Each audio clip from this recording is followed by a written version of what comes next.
Welcome. It's the Matt Sager Podcast, Monday, February 18th. Happy President's Day, regardless of who's in office and how you feel about them. It's a day off for many. Not for voice people like myself or podcasters like myself, but like bankers, the post office gets a break, and the president actually spent the holiday in a very presidential manner, sending threatening tweets to Saturday Night Live. It's a new kind of presidential manner, but it is presidential manner for the 21st century and beyond, apparently. That's where our expectations are at. It's very depressing. Also very depressing, sadly, when I make pronouncements that I suspect something is doomed, that it's going to end soon, that it's reached its end stages, that it's coming to a close, there's nothing I like better than to be proven wrong. So far, I have yet to do an episode of this podcast where I'm like, this shitty show's getting canceled and I can't wait. I might have, if I were podcasting at that time, said, wow, I can't wait for Fant 4 Stick. That most recent, just horrible Josh Trank-directed Fantastic Four. I might have said I can't wait until this whole chapter of superhero cinema is closed, because that was an embarrassment. But I believe every pronouncement of doom that I've made on the Matt Sager podcast has been almost universally about things I certainly, at the very least, have some amount of respect for, some amount of enjoyment of, and more often than not, I've read the tea leaves and thought doom was on the horizon for a ton of companies and properties that I like a lot. Like way back in November when BlizzCon happened, and there was that awful video that made the rounds all over the internet of the announcement of Diablo Immortal. This in a packed room full of people who'd flown into Anaheim, paid for tickets, and had been led to believe for months at this point that the announcement they were going to get regarding Diablo was Diablo 4. Then a couple of days before the actual event, there were posts across social media by Blizzard saying, we can't wait to tell you about Diablo 4, ... when the time is right. And then the attendees said, well, all right, so it's going to be some kind of like expansion pack for Diablo 3. And look, we already have our tickets. How bad can it be? And it turned out to be very, very terrible. An iPhone exclusive game, a reskinning of an existing game, just with the Diablo name slapped on it, and only available in freemium, which is really not fun for a lot of reasons. It's not a good gaming experience, particularly when compared with what Diablo has always been. A game that is designed for a keyboard and mouse. That even the great ports of Diablo 3, both of which I enjoy very much on my PS4, and I really love it on the Switch, but it is a computer game. To have the new Diablo be strictly phones, strictly freemium or pay to play, and one guy even got up and said, you know what, some of these features are exciting for me, but as a Diablo player, I'm used to playing on computers. Is there any chance there will be a computer version of this game? Not at all a disrespectful question. I'm so excited about this game, can I get it on a computer as well? And these developers laughed at him and said, what, you don't own a cell phone? So that did not make me happy when earlier this week, 800 Activision and Blizzard employees were laid off. But I did see some kind of damage coming when you stop paying attention completely to what your audience wants. And I'll have to do a show about why that is so common these days. It's not because developers are awful people or writers or directors or anything like it. It's about the way everyone's weaponized the internet, and as a result, no one's having a real honest conversation with one another. People who don't enjoy a Star Wars film think that it's all about politics, and as a result, when people who don't have a problem with it politically, but who YouTube is less likely to promote to the peak of their suggested list, because in all honesty, YouTube loves to radicalize you to the right, to the left, but really the sludge rises to the top on YouTube. So these creators see all these videos by people going, oh, they're social justice warriors. Like that is either a new or a bad thing.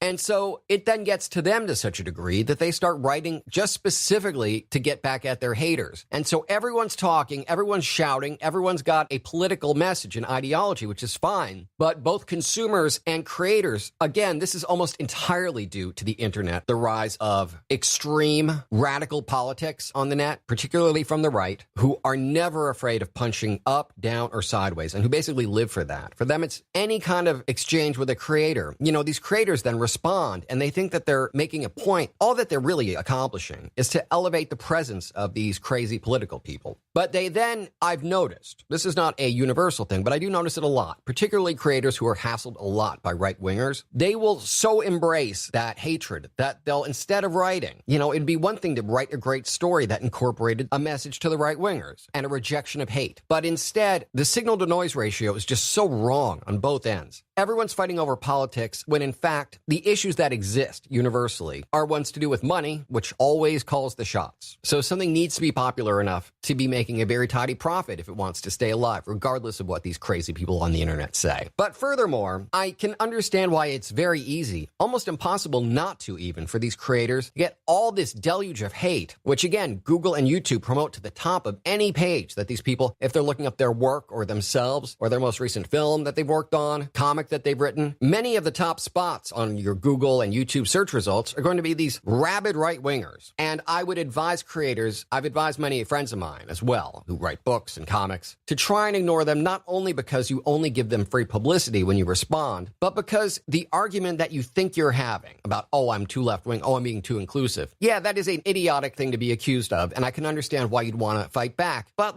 let the idiots speak and focus on creating a great work that is going to be bought by people who love comics. I think to acknowledge these hateful people to the extent that we do doesn't help us at all. Creators included, even though I do understand they get harassed personally, they get threatened, they get people calling their jobs and saying, oh, they're SJWs and shit like that. But really, story trumps all, most of the time. Because here's that depressing news I teased a few minutes ago. And this is a pronouncement of doom which I've been making for several months. Beginning when Netflix canceled Daredevil, I said, all right, I get it. At the time, I believed that this was all due to the incipient arrival of Disney Plus, the Disney streaming service that's going to launch later this year, and which will feature the first ever Marvel movie that is an exclusive to their streaming service. Captain Marvel's going right to Disney Plus, and it'll either be exclusive to that platform for eternity, or at some point, in all likelihood, they'll drop the license or share the license and allow Netflix, Amazon Prime, Hulu, whoever to run it. But in light of that stuff, these exclusive movie announcements, a Star Wars announcement about The Mandalorian, a TV series about Star Wars, that looks great. Whereas they're running this awful, just really bland and boring Star Wars cartoon that is, and I love Star Wars animated in theory. I loved what Tartakovsky was doing for Star Wars over at Cartoon Network with the Clone Wars. Whereas Star Wars Rebels is just really unpleasing to the eye, bad voice acting, terrible writing, slapshot continuity, and story editing. It's bad. But so, between the announcement of all these shows that made up what we consider the Marvel Netflix universe being canceled, along with stuff like these Star Wars shows being announced as Disney Plus exclusives, and of course Captain Marvel being a Disney Plus exclusive, it makes sense that if you're starting a streaming service that is going to be a direct competitor with Netflix, among others, and it's exclusively your properties, that you would want to begin the process, it's a few months away yet from launching, but that you would begin the process of disassociating your properties and your franchises off of Netflix. But as it turns out, these decisions were actually made without any involvement from Marvel that I can tell. What has been confirmed is that everyone who got the news got it from Netflix people. Netflix was apparently the one who made the decision to start shopping these shows, and who knows why. It may yet still be proven to be the case that Disney Plus was the culprit, but that it was Netflix preemptively saying, hey, you're going to start a service competing with us. We're not going to have a universe of your TV properties streaming on our service just to keep you afloat, keep you in the public eye. Sure, they are, of course, happily airing Infinity War and Doctor Strange and lots of Marvel movies, but the idea that they could host, they could co-produce and co-finance this Defenders initiative, I can see why they wouldn't want to do that. And in particular,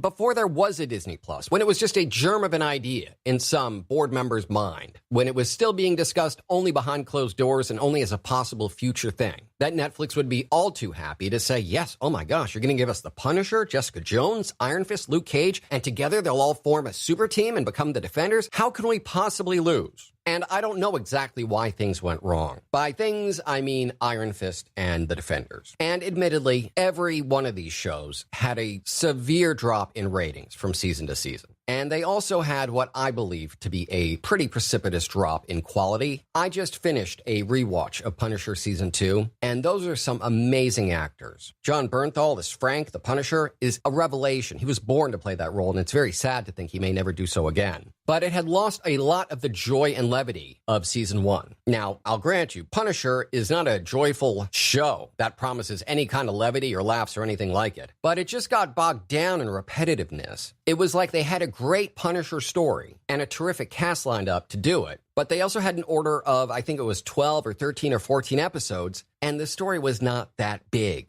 it wasn't designed. Like, had these series been like 6, even 8 episode series, they'd be masterful. But because, much like comic book writing is sort of decompressed, writing for the trades, these shows, which are designed for hours and hours and hours and hours of contractual binge watching, you'd have whole episodes of like, here's what happened in the last episode, but now we're doing it again from this person's perspective. Like, the obviousness of filling for time had begun to really show itself. It was immediately clear in The Defenders. Iron Fist, actually the exception to the rule, became much more enjoyable for season 2 as opposed to season 1 and as opposed to the characters' appearances in The Defenders. But even at its best, Iron Fist was a hot bowl of steaming shit. So I understood getting rid of that show. And then apparently there was a clash behind the scenes, one which we don't know any of the details of, but something happened with the showrunner of Luke Cage and a bigwig at Netflix that caused them to not renew the show. All right, well, so be it. But when Daredevil canceled, it was clear to me that it was over. The entire foundation of The Defenders was built out from Daredevil. And Daredevil remained, Jessica Jones a very close second, but Daredevil remained, if not the best of the series, which I actually think it was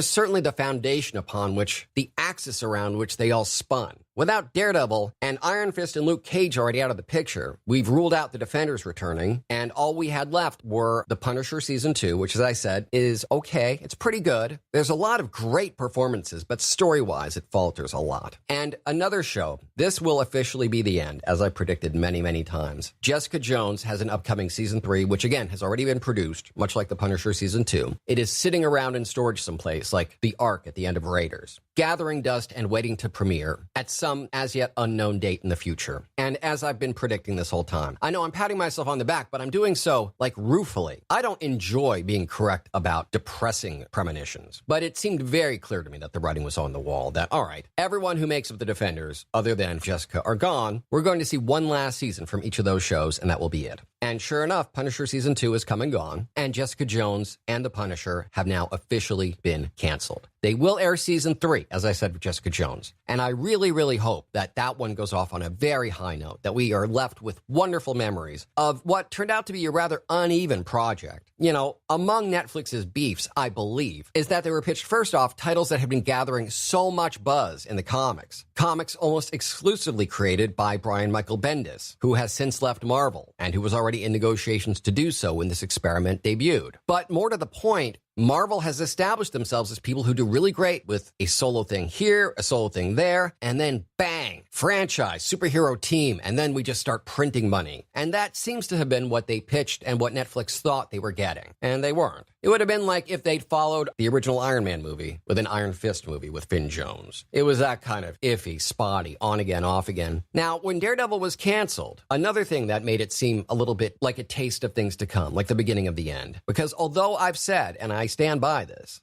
these shows dipped dramatically from season to season, not only in quality, which, you know, that's just my opinion. But what is demonstrably true is that they fell off in ratings in massive numbers, like hundreds of thousands per season. Viewers would just vanish. But at the time of cancellation, despite all that being true, Daredevil was the fourth most watched, fourth most popular show on Netflix. So it seemed that Netflix, once it became clear that Disney was not the culprit, it seemed very obvious to me that Netflix wanted out and done of this relationship. And that's what they're getting. As with so much entertainment news, this was broken by Deadline, and Netflix commented to them, saying, quote, Marvel's The Punisher will not return for a third season on Netflix. Showrunner Steve Lightfoot, the terrific crew, and exceptional cast, including star Jon Bernthal, delivered an acclaimed and compelling series for fans, and we are proud to showcase their work on Netflix for years to come. In addition, in reviewing our Marvel programming, we have decided that the upcoming third season will also be the final one for Marvel's Jessica Jones. We are grateful to showrunner Melissa Rosenberg, star Krysten Ritter, and the entire cast and crew for 3 incredible seasons of this groundbreaking series, which was recognized by, among many others, the Peabody Awards. We are grateful to Marvel for 5 years of our fruitful partnership and thank the passionate fans who have followed these series from the beginning. Marvel themselves released their own sort of counter statement.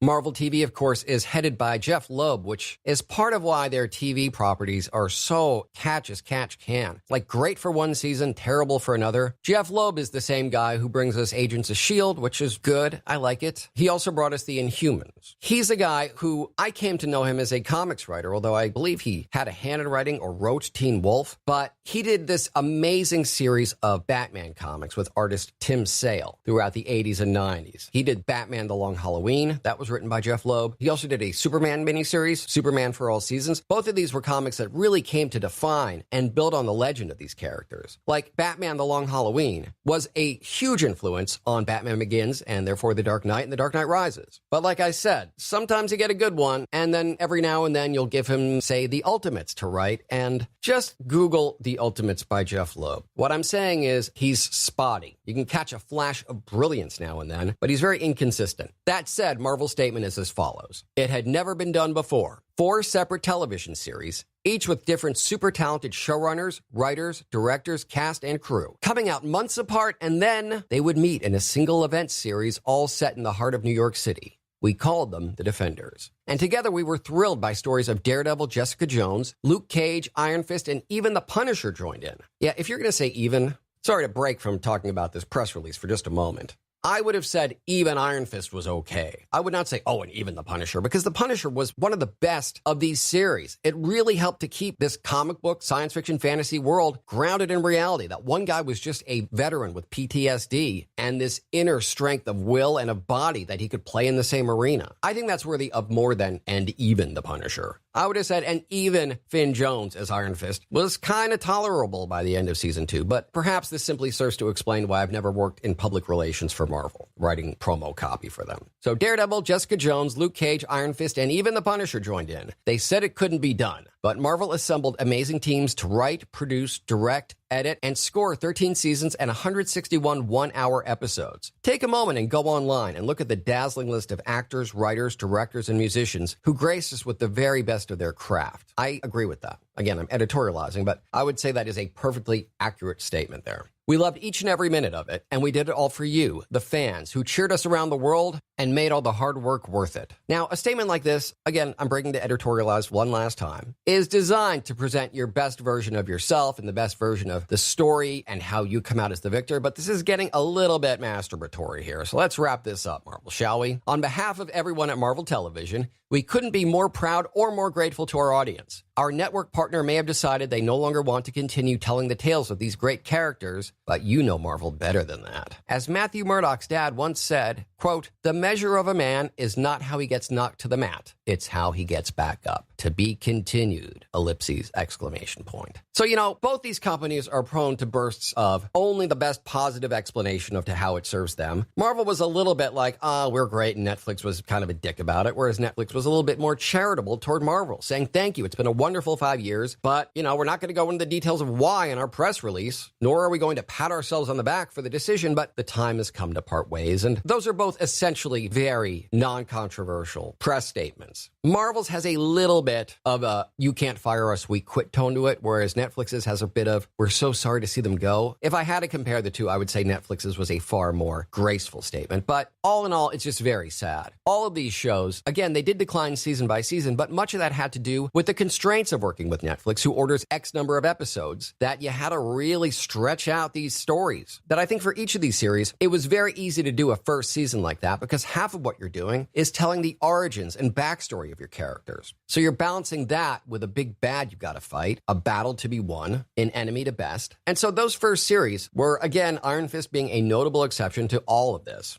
were really solid and didn't feel like they were dragging or anything like that, like they were filling for time. But by season 2, that was a problem. And sadly, I think by just about any definition, The Defenders was very anticlimactic. The idea that all of these series were designed Marvel Cinematic Universe style to establish each of these characters and then have them join together in a record-breakingly popular team series. And the truth is, they didn't play well together. They weren't written well together. It looked good. It was produced well, but The Defenders was so deflating, so disappointing. And I don't feel like Punisher went out the best way he could have. I feel like if everyone involved in the Punisher knew that season 2 would be their last, they'd have done a lot of work to make sure they went out on the highest possible note. And they didn't get that chance. But then again, the idea that they need that kind of inciting incident, like, oh, we're canceled, better get good, is in itself a bit of an indictment of the, and I use this word very sparingly, I don't mean it in any sort of pejorative sense, but Marvel and Netflix did kind of fall into a groove, a rhythm, that once the first season of each of these shows was passed, began to sort of resemble some something akin to a rut. So it's with a very sad heart and a bit of self-indulgent of, hey, I can predict the future. But generally speaking, I did know that this was coming. It seemed impossible that there would be any other end. And it's sad. These shows were really, really good. Even at their worst. Generally speaking, they were an enjoyable piece of television. The Punisher in particular, while he didn't have the best series, I'm thinking Micro and all that stuff in season 1, and the idea that he'd fight the same big bad, spoilers by the way, my apologies, but essentially a twist on the same big bad in season 2. It was not the best superhero entertainment you've ever seen, but you gotta remember how spoiled we are. Before 2011 and the Avengers, we would have killed for these shows. We were starved for superhero entertainment, whereas now we're drowning in it. We're deluged by it. Across TV, streaming services, movies from multiple studios, not only Marvel, but Fox and Sony. And so there's enough material out there that some of it's just not going to work out for reasons political, reasons to do with ratings, and reasons that ultimately just have to do, as I believe is the case here, with conflicting agendas. That what I believe to be true about Marvel and Disney Plus is instead true of Netflix. That, all right, look, we got these shows, they're declining in value. Many of them are being poorly reviewed.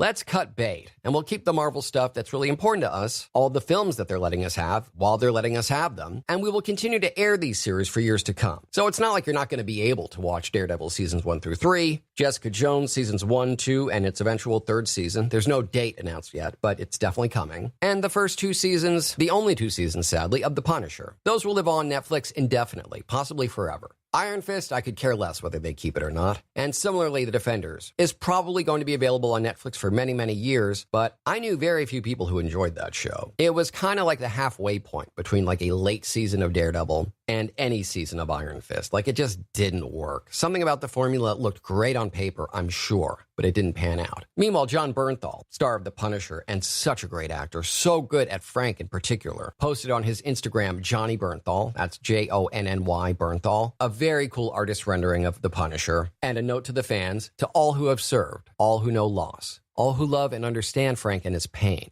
It has been an honor to walk in his boots. Jon Bernthal is such a classy, nice guy. But back to Bernthal's Instagram message. It has been an honor to walk in his boots. I'm endlessly grateful to the comic fans and the men and women of the armed services and law enforcement community who Frank means so much to. Thank you to the USMC and all the wonderful soldiers who trained me. Go hard. Be safe. Well, that's as lovely a tone to end this saga on as I could imagine. And it is sad. Any gloating you might have caught me doing about, I was right. I'm not happy to be right. I hate being right when it's about something negative like this. But Netflix really telegraphed this. And again, there's nothing that they could have done more demonstratively to indicate that they were getting ready to cut bait entirely on Marvel than to cancel Daredevil, which was, as I said, getting huge ratings for them. Even though they were much lower ratings than season 1, they were still, as I said, that was the number 4 show on Netflix. And it was the center of gravity around which this entire Netflix Marvel experiment revolved. And so, of course, it was all going to come to an end. And I'm grateful. I'm grateful that although it was not perfect, that we got a 2nd season of The Punisher. And although we don't yet have a date, I'm very grateful to and really looking forward to season 3 of Jessica Jones. I really love the character. I love the entire cast. I honestly think it's a very underrated show. And Krysten Ritter is always wonderful and really, really took to the character. If you go back and read the book Alias that Brian Michael Bendis introduced Jessica Jones in, it was a Marvel Max book back when there was a Marvel Max, which was basically you could do wild experimental things with superheroes and they could be in or out of continuity and they could curse. So Jessica Jones was a early and wildly successful creatively and commercially experiment for Marvel at that time. But times have changed. We're now dealing with billion-dollar movie and TV deals and Brian Michael Bendis is no longer around, the creator. So, it's just a perfect storm of sadness. I will certainly miss the Marvel Netflix universe.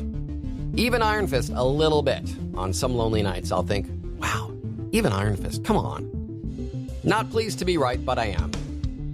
Why don't you get in touch with the Matt Sager podcast and suggest stuff for me to talk about? You can ask me questions or just contact me about anything. You can email me, matt@mattsager.com, or call 646-535-4788. I'm also on social media. On Twitter, I'm @MattSager. On Instagram, I'm Real Matt Sager. And on Facebook, let's see, I've got my personal page, The Matt Sager. My voiceover page is Matt Sager VO. And this podcast page, which you should absolutely be joining, liking, subscribing to, is facebook.com/Matt Sager Podcast. Also, look in the links for tonight's podcast description for links to my Patreon, patreon.com/Matt Sager, and my merch store from the wonderful people at wehavemerch.com. You can be the first one on your block wearing a Matt Sager Podcast t-shirt, hoodie, or sporting a coffee mug or sticker, and your friends can say, "What's that?" And you can go, "Oh, he's just some awesome indie podcaster. You wouldn't know." Because I haven't yet reached that plateau of like Joe Rogan level. I'm keeping it indie. Anyway, for the rest of my social media profiles, along with my voiceover reels and contact information, articles, blog posts, and back episodes of this podcast, you can find all that and more at mattsagervoiceover.com.